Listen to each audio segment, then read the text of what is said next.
As we prepare for holidays like Thanksgiving, this could be a time of heightened emotions and feelings of loss or grief. Those could also be intensified during this period. So that is why we have Vanessa this morning to talk about how to cope during the holidays. Vanessa, thanks so much for coming in to talk about this. Great, thanks for having me. So we have a few points that we want to touch on. The first one is it's important to leave some space to experience these feelings and these memories, and you don't want people to avoid them, right? Absolutely. You know, the holidays can be crazy no matter what, as we all know.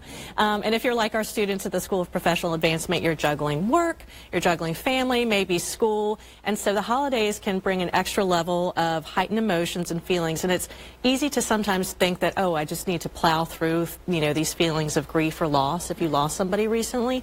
But it's actually just the opposite. It's important that you leave that space, whether that be quiet time or, you know, space in engaging in some sort of ritual or something to honor that person that's been lost. Why are those family rituals important, like food, music, and art? Why is that comforting? You know, it's something that brings people together. In New Orleans, we love our rituals, especially food and music. And throughout, you know, the history of mankind, rituals have been an important part of marking, you know, changes in our human lives. And so by having a ritual, especially something that was related to the person that passed, it serves as a marker so that you can kind of give yourself that time to experience the feelings that maybe you don't give yourself time to experience otherwise. You also mentioned engaging in a philanthropy, something that your loved one who you may have lost would appreciate. Absolutely. How do you get to that point of wanting to give back in honor of your loved one? Well, you know, it's important that you say, how do you get to that point first? Because I'm going to kind of give a caveat in that there's no right way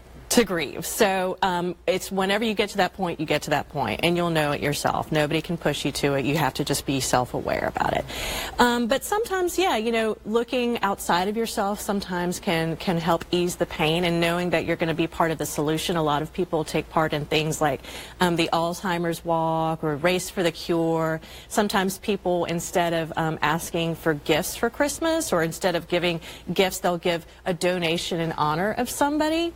And so that they know that even if they lost somebody to a tragic illness, they are going to be part of the solution in helping find a cure for that illness in the future. So that can be very helpful. Good tips there, Vanessa. One more point. If someone who lost someone has children, you want those parents to also give them the space to kind of experience their emotions and deal with that too. Absolutely. Children have a little bit of a tougher time with this, understandably, and so they might not know how to communicate these mixed feelings, because they might be feeling very excited that the holidays are coming naturally, but then also have these feelings of loss. And so it's important to actively let them know that it's okay to have those mixed feelings, and to give them a forum to talk about it, and to talk about things that might be a little bit hard for them, and not let them think that, oh, I'm gonna ruin the holidays if I start thinking about, you know, somebody that I lost. No, let them know,